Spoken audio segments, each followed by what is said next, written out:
Wabarakatuh. Selamat sore rekan-rekan media.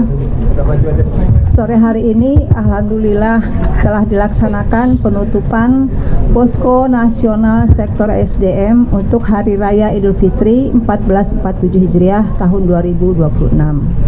Jadi secara umum tadi sudah dilaporkan dan sudah disampaikan juga oleh Pak Irjen tadi yang menutup posko bahwa selama pelaksanaan Posko Nasional Sektor SDM ini semua penyaluran energi ya untuk BBM, kemudian untuk LPG, untuk gas bumi, listrik itu semua alhamdulillah aman dan lancar. Kemudian juga untuk antisipasi kebencanaan geologi juga sudah dilakukan dengan baik. Memang terdapat beberapa kali gerakan tanah ya, kemudian juga beberapa kali gempa, tapi secara umum tidak mengganggu kelancaran dari pasokan energi. Jadi pada Lebaran kali ini alhamdulillah masyarakat juga bisa melaksanakan mudik ya, mudik Lebaran ini dengan tenang, dengan aman dan juga lancar dan terkendali. Mungkin itu sebagai pengantar saya. Ada pertanyaan? Tadi kan Ibu sebut kalau persediaan BBM itu kan secara garis besar itu kan 20 hari ya Bu. Di atas 20 hari. Bisa dirincikan nggak Bu, saya solar pertalite gitu berapa hari sih ketahanannya gitu, termasuk after gitu Bu? Ya, secara jadi itu selama periode posko itu kan naik turun ya, tetapi secara rata-rata memang semuanya di atas 20 hari. Untuk gasolin ya, gasolin itu di atas 20 hari. Kemudian kalau after ya sekitar solar sekitar 18 hari. Tapi kalau seperti Pertamina Dex itu bahkan sampai sekitar 40 hari. Kemudian after itu sekitar 30 hari. Itu selama periode posko seperti itu gambarannya. LPG gimana Bu? LPG rata-rata tadi sudah disampaikan sekitar 11,6 ya Pak? 11,6 hari rata-rata ya selama periode posko. Seperti itu. Ya, Ibu, saya Bu, Rangga Bu, sebelah kiri Bu, sebelah kanan Bu. Kiri kanan. Rangga dari investor Delhi Bu. Tadi kan disebutkan untuk realisasi konsumsinya itu lebih tinggi dari proyeksi Bu ya. Baik gasolin, sedangkan gasolin turun. Untuk bensin saja Bu ya. Apakah itu disebabkan karena jumlah pemudiknya bertambah atau lebih karena panik buying Bu? Karena sempat tercatat selama periode kemarin itu sempat terjadi panik buying. Apakah itu yang menyebabkan realisasi yang lebih tinggi dari proyeksi? Dan kemudian dengan PLN, apakah konsumsi dari kendaraan listrik juga lebih tinggi dibandingkan proyeksi? Sebentar itu, terima kasih. Jadi memang diproyeksikan waktu itu kan diperkirakan kenaikan sekitar 12% ya, tetapi ternyata realisasinya mencapai hampir 15%. Antara lain memang ada, tapi nggak banyak ya. Panic buying itu hanya beberapa daerah saja. Tetapi memang orang yang mudik kali ini luar biasa gitu ya. Kemudian juga jangka waktu liburnya kan panjang ya. Jadi orang selain mudik juga banyak yang berwisata seperti itu. Nah itu juga tentunya menambah konsumsi BBM seperti itu.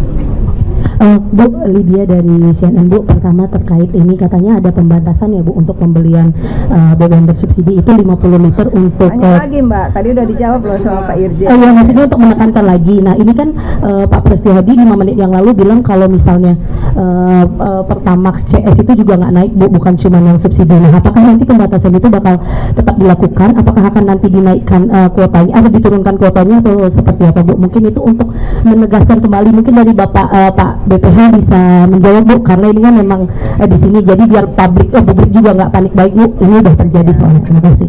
Tapi tadi sudah dijawab sebetulnya bahwa akan ada saatnya nanti diumumkan oleh pemerintah, jadi tunggu saja. Pak Kepala mau menyampaikan? Ya Pak. Jadi sabar aja. Ya. Sabar aja dulu.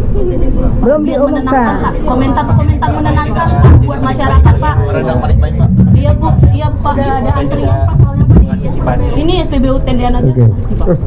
Gitu. Baik, izin.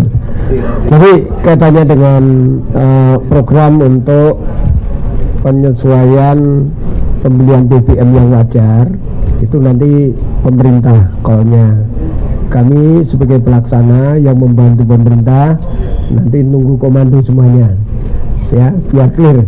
Yang kedua, hingga saat ini pembelian BBM normal, baik itu yang subsidi dan kompensasi negara, termasuk untuk jenis bahan bakar umum lainnya, tidak ada pembatasan maupun tidak ada penyesuaian. Jadi sabar saja, karena semua akan diukur dan ditetapkan oleh pemerintah. Ya, kuncinya ada di sana. Nanti kalau sudah selesai, berarti silahkan, ya. Kira-kira begitu. Makasih. Izin dari Dewan Teknis Pak, pemerintah memutuskan katanya tidak akan menaikkan harga Pak, baik yang subsidi maupun subsidi pertama 1. Nah kalau untuk seperti itu, BPH apakah akan memonitor nantinya ada dana kompensasi mungkin ke produk Pertamax di KK Pak, atau itu memang kewenangan masing-masing badan usaha untuk menentukan harga ya Pak? Terima kasih Pak. Ya, monggo Bu Kepala. Kalau secara ini sebenarnya itu ada di Ditjen Migas. Ya, Ditjen Migas. Jadi artinya kewenangan kami pengaturan volume secara kondisi ini. Jadi Ditjen Migas ada yang ini? Oke. Jadi kalau untuk penyesuaian saya pikir nanti juga menunggu pemerintah semuanya. Pak, izin Pak. Tadi dari Pertamina terkait harga bisa menanggapi kalau yang non subsidi harganya harus ditahan Pak, tidak ada kenaikan mengikuti perkembangan harga global, Pertamina sendiri sebagai perusahaan seperti apa? Baik, mungkin sama ya seperti yang disampaikan Pak Arfalo. Jadi untuk penyesuaian harga produk BBM JDW seperti ketentuan di Kemnya juga kita akan menunggu sampai tanggal 1 April nanti. Jadi mohon bersabar kebijakan seperti apa, dan nanti kalau mau melihat apakah terjadi penyesuaian bisa melihat secara resmi di website kami di pertamina.com.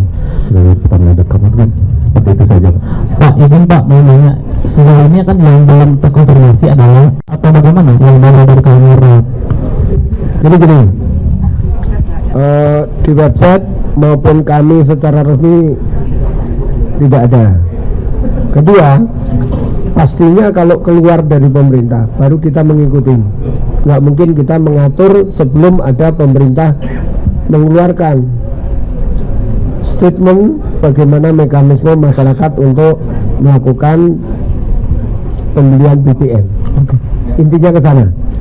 Jadi di dalam program ini otomatis semua call-nya di pemerintah, ya, dan itu menjadi target pemerintah, dan kami tidak berharap BPH Migas mengeluarkan lebih awal dan lain-lain. Kira-kira demikian ya. Artinya SK itu tidak BPH Migas yang mengeluarkan? Sesuai dengan tusi BPH Migas nanti ke depannya, tetapi semua tunggu komando dari pemerintah. Intinya ke sana ya. Jangan teman-teman menyampaikan lebih cepat, ya.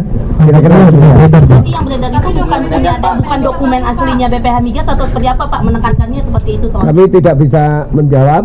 Silahkan aja teman-teman yang bisa merumuskan ini. Bocor apa? Konfirmasi apakah dokumen yang beredar itu otentik atau Iya. hoax Pak? Kita Apa bocor aja gitu Pak? Bocor atau seperti apa Pak? Penekanan aja Pak. dokumennya otentik atau hoax Pak? Itu Pak. Iya. Kalau tidak surat resmi itu kalau keluar BPH kan keluar resmi. Berarti hoax Pak. Itu akan masuk kemana-mana dan dokumen itu pasti disampaikan ke kementerian lembaga terkait lainnya. Kalau itu belum nyampe di sana-sana berarti belum secara kondisi kita ini. Tapi tanda Mungkin itu. Tapi udah ditekan kan, udah diteken, Udah diteken, udah Pak. ditandatangani. Itu berarti tidak bocor berarti Pak atau seperti apa Pak? Penekanan aja. Maksudnya itu bocor Ini. emang atau seperti apa Pak? Ya. Biar jelas. Biar jelas aja Pak. Posisi kami jangan dipaksa itu bocor atau tidak, ya kan? Ya, lebih bagus teman-teman yang sudah tahu kami sampaikan statementnya bahwasanya semua call-nya menunggu pemerintah. Negara kita adalah satu leadernya pemerintah, gitu ya. Kami yang membantu pemerintah, gitu kan? Nanti setelah keputusan pemerintah pasti kita akan sampaikan lebih lanjut. Mungkin demikian, gitu. Makasih. Terima kasih teman-teman. Stay updated. Info terkini masih banyak. Jangan lupa subscribe, like, dan share YouTube official OKZone. Dan selengkapnya ada di okezone.com.